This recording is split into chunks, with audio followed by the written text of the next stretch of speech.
पाकिस्तान में दहशत गर्दी हो रही है, उसका कॉन्टेक्स्ट आप देख रहे हैं कि हर रोज़ कोई ना कोई ऐसा ऑपरेशन होता है जिसमें पाकिस्तान आर्मी के जवान या पुलिस और लॉ इन्फोर्समेंट एजेंसी के लोग जो है वो अपनी कुर्बानियाँ पेश कर। 5 मुल्कों ने अफगानिस्तान को दबा के ये कहा है कि आपके मुल्क के अंदर से दहशत गर्दी हो रही है। दहशत गर्दी को रोकना सिर्फ काइनेटिक ऑपरेशन के जरिए नहीं हो सकता।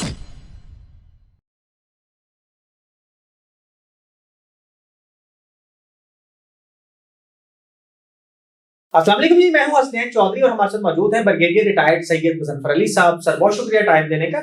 सर, जिस तरह से डीजीआई एसपीआर साहब ने प्रेस कॉन्फ्रेंस की और दहशतगर्दी के हवाले से जो इश्यूज को उठाया है और ख़ास तौर पर जो अफगानिस्तान के हवाले से बात की है कि किस तरह से पाकिस्तान में जो दहशतगर्दी हो रही है उसमें उनका जो किरदार सामने आ रहा है, उस हवाले से तो ये चीज़ें किस तरफ जा रही हैं, क्या आप आगे आप देख रहे हैं सर? क्योंकि कल भी जो बड़ा इंसिडेंट परसों हुआ सर जी, तो बहुत बहुत शुक्रिया सर। पाकिस्तान में दहशतगर्दी हो रही है, उसका कॉन्टेक्स्ट आप देख रहे हैं कि हर रोज़ कोई ना कोई ऐसा ऑपरेशन होता है जिसमें पाकिस्तान आर्मी के जवान या पुलिस और लॉ इन्फोर्समेंट एजेंसी के लोग जो है वो अपनी कुर्बानियाँ पेश कर रहे हैं। बिल्कुल सर। अभी कल भी डेरा इस्माइल खान में एक ऑपरेशन हुआ है जिसका भी तकरीबन मैंने मेन टीवी पे तो चलते नहीं देखा। एक मेजर और 7 जवान शहीद हुए एक इंटेलिजेंस बेस्ड ऑपरेशन के अंदर। जी जी। क्योंकि आजकल खबरें रुकती तो नहीं है। बिल्कुल। अगर आप मेन स्ट्रीम मीडिया में नहीं देंगे तो कहीं ना कहीं से कोई पोस्ट कर देगा, डिजिटल आ जाएगा। वही लोग होते हैं जो वहाँ पे ऑपरेशन में शामिल होते हैं, वही पोस्ट कर देते हैं। बिल्कुल सर। तो ये जो मेरा ख्याल जो प्रेस कॉन्फ्रेंस का मुहर्रिक जो है, तो दहशतगर्दी के बढ़ते हुए वाकयात तो हैं ही, लेकिन बुनियादी तौर पर जो एक लेफ्टिनेंट कर्नल जो आला सीनियर अफसर की शहादत हुई, लेफ्टिनेंट कर्नल, एक मेजर और फिर आज एक मेजर, कल एक मेजर, कल के परसों, तो ये बुनियादी तौर पे इस वजह से वो पेशावर के अंदर प्रेस कॉन्फ्रेंस की गई है। अमूमन प्रेस कॉन्फ्रेंसेज होती हैं वो इस्लामाबाद जहाँ पे इंटरनेशनल मीडिया को भी बुला दिया है, लेकिन वो पेशावर में प्रेस कॉन्फ्रेंस की गई है क्योंकि जितनी ये जो दहशतगर्दी की हाई स्केल वारदातें हुई हैं ये खैबर पख्तूनख्वा के उधर ज्यादा हुई है। हालांकि दहशतगर्दी की बातें तो बलूचिस्तान में भी हो रही है और बलूचिस्तान में आपको पता है कि BLA और मजीद ब्रिगेड को दहशतगर्द तंजीम डिक्लेयर कर दिया गया, लेकिन उसके बावजूद उन्होंने एक बहुत बड़ा हमला किया था IGFC के घर के ऊपर जो हमला हुआ और हेडक्वार्टर पे जो हमला हुआ जिसमें कोई लोग जख्मी हुए और आपने कोई दहशतगर्द मारे भी। अभी उसमें जो आज DGI एसपीआर ने जो बातें की हैं उनमें तो बहुत सारी बातें ऐसी हैं जो जिनको वर्ल्ड लेवल पे एक्सेप्ट कर दिया गया, यानी दुनिया भी ये चीज एक्सेप्ट करती है कि पाकिस्तान के अंदर दहशतगर्दी की वजूहत हैं, जो अवामिल हैं वो क्या है। जैसे उन्होंने पहली बात तो हमें ये क्लियर होना चाहिए और लोगों को क्लियर है वैसे कि जो खैबर पख्तूनख्वा की जितनी बॉर्डर लाइन है, आपको पता है जितनी भी एजेंसीज हैं, आप बाजोड़ से नीचे आप बाजोड़ देख लें, नॉर्थ वजीरिस्तान देख लें, साउथ वजीरिस्तान देख लें, मामन देख लें, मतलब जितना लाइन आपकी बनती है इस तमाम के क्रॉस कौन सा मुल्क है? अफगानिस्तान। अब जब हम अफगानिस्तान का नाम लेते हैं और हमने परसों कहा था कि मॉस्को के अंदर जो कॉन्फ्रेंस हुई है, मॉस्को डायलॉग, उसके अंदर 5 मुल्कों ने अफगानिस्तान को दबा के ये कहा है कि आपके मुल्क के अंदर से दहशतगर्दी हो रही है।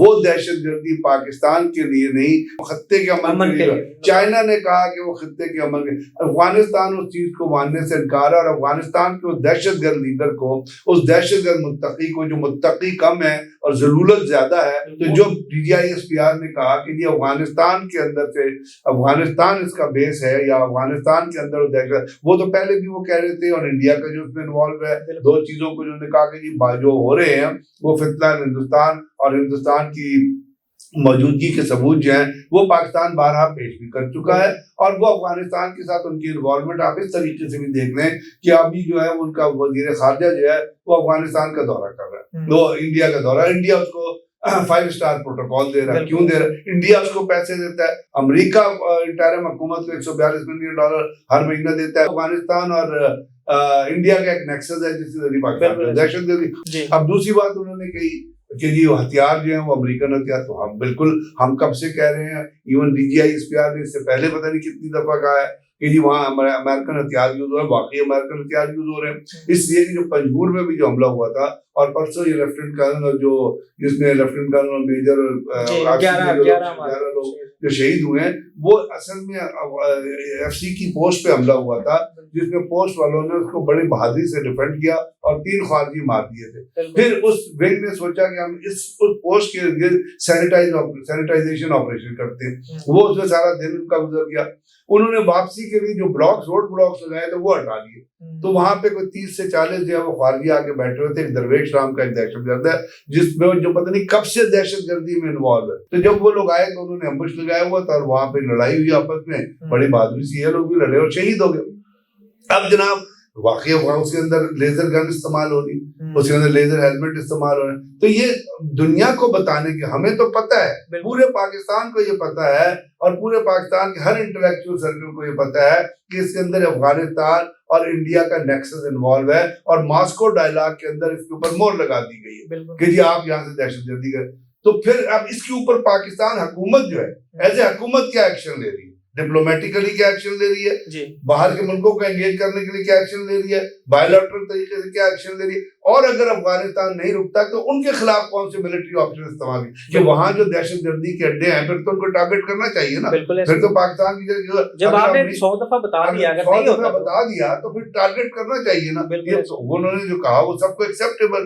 उन्होंने दूसरे ये कहा कि जी जैसे उन्होंने कहा कि दहशतगर्दी के वाकयात KPK में क्यों है, तो मैं ये समझता हूँ कि जो KPK की बाउंड्री जो है वो सारी की सारी ज्योग्राफिकल बाउंड्री है, वहां हमने तार लगाई है, वहां हमने कंट्रोल करने की कोशिश की है, लेकिन वो टोपोग्राफी ऐसी है कि उसके अंदर से लोग जो इन्फिल्ट्रेट होके आ जाते हैं और उसके अंदर पाकिस्तान आर्मी जो है विजाइल रखी हुई है, अपने कमांड पोस्ट बनाई हुई है। तो एक तो ये अमल है। दूसरी बात यह है कि वहां पे आपको मानना पड़ेगा कि इनसाइड KPK ये जो हमारा पश्तून वाली और इस किस्म की जो चीजें हैं और जो वो रिलीजियसली लोगों को गुमराह करते हैं, वहां पे जो अफगान जो है या ये गुल बहादुर टाइप के लोग हैं और जो उनकी ट्राइबल एफिलिएशन है जो आप खत्म नहीं कर सकते, वो ट्राइबल एफिलिएशन, उसकी वजह से उनको सहूलतकार भी मिलते हैं और उसके वजह से उसके अंदर कोई पॉलिटिकल एलिमेंट इन्वॉल्व नहीं है मेरा ख्याल।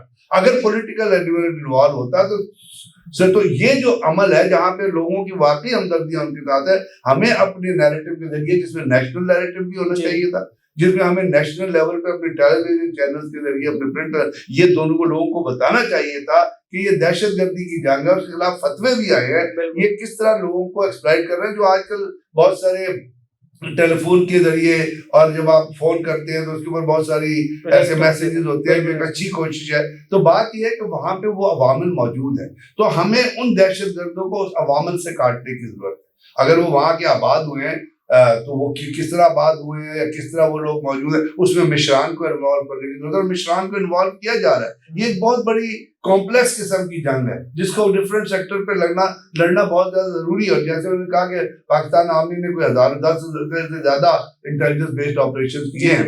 अब इंटेलिजेंस बेस्ड ऑपरेशन होते हैं तो उसमें बाद जगह पे इंटेलिजेंस करेक्ट होती है, नहीं होती है। जब इंटेलिजेंस बेस्ड ऑपरेशन होते हैं वहां पे आपस में एक दूसरे से लड़ाई होती है, उसमें शहादतें भी होती है। खवारजी भी इस दफा बहुत ज्यादा बने, लोग भी कह रहे हैं कि जी पाकिस्तान आर्मी ने एक्शन किया जो बहुत है, लेकिन वो इतनी तादाद में है क्योंकि अफगान नेशनल उसके साथ शामिल हो गए। यानी अफगानिस्तान के अंदर रहने वाले जो शहरी हैं, जो अफगान हुकूमत की पैट्रोनेज है, जिनके जैसे बन्नू में जो 5 लोग थे उसमें से 3 अफगान शहरी थे, तो वो उसके अंदर अब उसको किस तरह रोका जाए, इसको बताने की जरूरत है, इसको सोचने की जरूरत है। उसके साथ साथ बहुत बड़ी चीज जो है वो हमने सोची कि नेशनल एक्शन प्लान का अमल क्यों नहीं हुआ। नेशनल एक्शन प्लान APS के बाद फेडरल गवर्नमेंट ने बनाया था। फेडरल गवर्नमेंट के अंदर उसमें नवाज शरीफ की हुकूमत थी, और इसके बाद जब दरमियान में 2 साल PTI की हुकूमत रही, उस वक्त भी कोई नेशनल एक्शन प्लान पे जिस तरह अमल होना चाहिए था वो नहीं हो सका। फौज में तो कर रही है, अपनी कोशिश कर रही है, चीजें भी की, उन्होंने अपना अकाउंट भी दे दिया कि हमने इतने सारे ऑपरेशन किए। फिर उन्होंने ये भी बता दिया कि 249 जो फौज के लोग शहीद हुए हैं, 140 पुलिस के लोग शहीद। अब वो लोग जो शहीद हुए बेचारे वो सारे के सारे ऑपरेशन में शहीद हुए ना। और अगर हम ये कह रहे हैं कि जी वहां पे स्पेस उनको दी गई है, तो ये आइडेंटिफाई करने की जरूरत है कि कहाँ पे स्पेस दी गई। फिर उसके अंदर हम वो कहते हैं कि जी अफगान महाजरीन को नहीं भेजेगा, तो अफगान महाजरीन को क्यों नहीं भेजा गया? आपको याद है जब चौधरी निसार वो थे उस जमाने में अफगान महाजरीन को वापस करने के लिए बहुत बड़ा प्लान अनाउंस किया गया था, लेकिन उसके बाद जब अफगान हुकूमत को भेजने के लिए प्लान अनाउंस किया गया तो वहां पे UNHCR के नुमाइंदे आ गए। फिर जब PTI की हुकूमत थी, जब भी अफगान महाजरीन को भेजने का प्लान किया, जब वो किया गया, फिर अमेरिकन हुकूमत आ गई और अमेरिका हुकूमत ने आके पाकिस्तान को प्रेशराइज किया। और क्या ये 19,000 लोग जो अफगान को हमले, आज तक वो अमेरिका उसको लेके नहीं गया। तो अगर उन्होंने एक पुरानी हुकूमत को ये प्रॉमिस किया था कि हम लेके जाएंगे, अब तो पिछले 5-7 साल से एक और हुकूमत, उसने क्यों नहीं स्टेप लिए कि उन लोगों को वापस भेजे इलीगली पाकिस्तान के अंदर रहे। अब पाकिस्तान ने अगर अफगान महाजरीन को जगह दी है तो वो किसी बेसिस पे दी है ना, आपने बाबरा। तो अगर वो अफगान महाजरीन नहीं गए वापस, तो उसको सियासत में जो है, फिर वो सियासत आजकल किसकी चल रही है? सियासत तो आजकल प्रेजेंट हुकूमत की चल रही है ना, जो भी हुकूमत हो, अब वो वही जो हुकूमत होती है उसी की सियासत होती है ना। तो फिर हुकूमत ने क्यों उसको सियासत का निशाना बनाया? इसका सवाल जो पाकिस्तान के अवाम पूछेंगे या नहीं पूछेंगे? बिल्कुल पूछेंगे। तो बात कहने की ये है कि जो आजकल जो DGI SPR ने चीजें कही हैं, इसके बहुत सारे एलिमेंट्स हैं। उस एलिमेंट्स के ऊपर जो आर्मी की कंसंट्रेशन है वो तो आपको नजर आ रही है, और फौज की ऑपरेशन की कंसंट्रेशन तो वहां मौजूद है और उसको वो बयान है। लेकिन उसके साथ जो आपको पॉलिटिकल एफर्ट, जिसको नेशनल एक्शन प्लान एक बहुत बड़ी चीज है, और नेशनल एक्शन प्लान से यानी आज तक आप अंदाजा लगाइए कि ये पॉलिटिकल हुकूमत है ना, आज तक नेशनल एक्शन प्लान के तहत एक नेशनल काउंटर टेररिज्म अथॉरिटी बननी थी, नेक्टा, वो आज तक बनी अगर है तो उसका कोई DG नहीं बनाया गया, और अगर DG बनाया गया तो उसकी कोई स्ट्रेटेजी नहीं है, कोई strategy paper national action plan के, वो आज तक इशू नहीं हुआ। तो किसकी जिम्मेदारी? वो हुकूमत, वो फौज की जिम्मेदारी, वो इस हुकूमत की जिम्मेदारी जो है। तो फौज जो है उसकी जब तक आप बैकग्राउंड सपोर्ट से मदद नहीं करेंगे आर्म फोर्सेस की, और आप अपने पॉलिटिकल एंड डिप्लोमेटिक इनिशिएटिव को गियर अप नहीं करेंगे, और इसके बाद अफगानिस्तान को प्रेशराइज नहीं करेंगे, अमेरिकन को प्रेशराइज नहीं करेंगे, वो अफगानिस्तान को कहे कि हमारा रास्ता, वैसे तो अमेरिका हर एक पे पाबंदी लगाता है कि हम आपको रास्ता दे रहे हैं, वो आपने इस मुल्क के खिलाफ नहीं इस्तेमाल करना है, इसके खिलाफ। अब अमेरिका अगर वो असला छोड़ के गया है तो तालिबान से डिमांड नहीं कर सकता कि ये असला पाकिस्तान के खिलाफ इस्तेमाल नहीं होगा। बिल्कुल ऐसे। तो ये वो चीजें हैं जो अवामिल हैं जिनके ऊपर पॉलिटिकल हुकूमत को सोचने की जरूरत। और मुझे ये लगता है कि जब तक इन अवामिल के ऊपर सियासी तौर पे लेवल पे काम नहीं होगा और सियासी लीडरशिप काम नहीं करेगी, तो काइनेटिक ऑपरेशन तो होते रहेंगे, लेकिन वो इन कोलैबोरेशन जब तक नहीं होंगे विद द पॉलिटिकल इनिशिएटिव, तो हमारे यहाँ इस चीज में शायद इसको कंट्रोल करने में और ज्यादा टाइम लगे। बिल्कुल sir, thank you so much.